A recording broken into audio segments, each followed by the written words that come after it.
ছোট শালিক, তারা নিজে নিজের মালিক, আর ঝড় ঝঞ্ঝায় ভয় পায় না ওরা।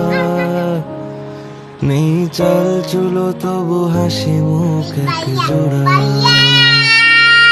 এই চেনা অচেনার ভিড়ে বোনা ছোট্ট ওদের নিরে, কত শত স্মৃতি নিয়ে ঘরে ফিরে আসে ওরা। নেই চাল চুলো তবু হাসি মুখ এক জোড়া।